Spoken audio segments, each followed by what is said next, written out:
अच्छा, अब यहाँ पे बातें हुई दो चार।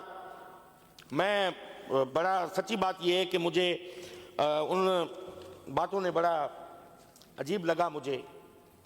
हालांकि हम चाहते हैं कि भाई सिंध में बसने वाले बाशिंदे सिंधी हों, उर्दू स्पीकिंग हों, पंजाबी स्पीकिंग हों, पठान स्पीकिंग हों, वो हार्मोनाइज होके एक मोहब्बत प्यार और खुलूस के साथ यहाँ पे बसर करें। सिंध में माइग्रेशन हर दौर में होती रही है। 47 की एक माइग्रेशन नहीं है। सिंध में माइग्रेशन की आप टाइमलाइन देखेंगे कि आर्यन से लेके माइग्रेशन हुई है हम सैयदों तक। हम सैयद भी माइग्रेट करके बाहर से यहां पे आके सिंध में आबाद हुए। गुजरात से हमारे दोस्त ये बैठे हुए रेहान बंदूकड़ा साहब वाले और दूसरे, और साबिर कायम खानी साहब जैसे बंदे ने, जो राजस्थान सिंध का पार्ट था। भाई तुम कहां से खुद को कह रहे हो कि भाई मैं माइग्रेट करके यहां पे आया हूं? मेरे थर के इलाके में 50% पॉपुलेशन उस तरफ बसती है, इस तरफ बैठी हुई है। लोग आए गए, बाद में ये 47 में जो है वो लाइन ड्रा हुई।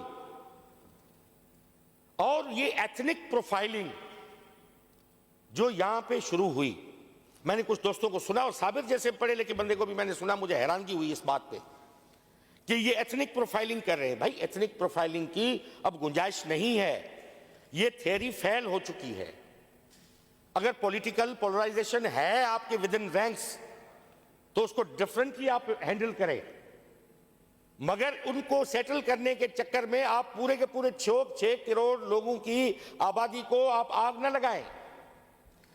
हम चाहते हैं कि आप जो है वो ये कहें कि भाई ठीक है, तशख़्ख़ुस है आपका, हम तो उस पर एतराज़ नहीं करते। मेरे आबा अजदाद जो थे, मेरे बड़े थे, वो अरबी बोलते थे।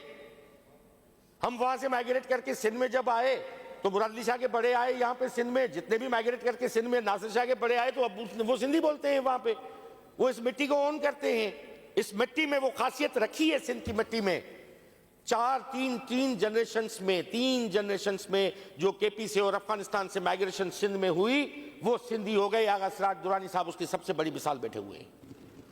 इनके दादा परदादा आए होंगे यहाँ पे, आपके भी परदादा दादा आए होंगे वहां से। मैंने कहा कि 3 जनरेशंस में उन्होंने इस मिट्टी की खुशबू इतनी थी कि खुद को मर्ज कर लिया। सिंधु के पानी में इतनी करामत थी, उसके 2 घोंट पीने के बाद किसी ने ये नहीं कहा कि ये मिट्टी मेरी नहीं है। मैं still I am in the migration, the phase of migration, I have to go to somewhere else.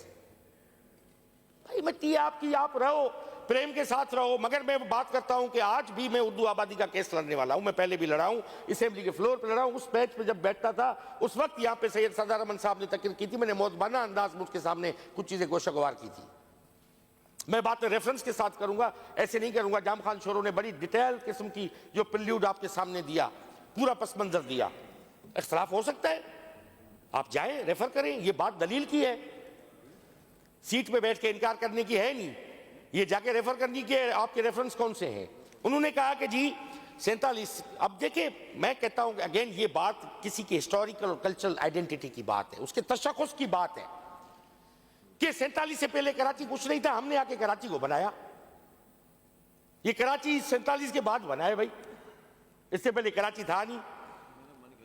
भाई आप जब अलेक्जेंडर की इन्वेजन हुई है, आप conquest of Alexander, invasion of Alexander पे जितने भी बुक्स रखे हुए आप पढ़ लें कि उस जमाने में कराची एज ए पोर्ट और आउट के तौर पे मौजूद था।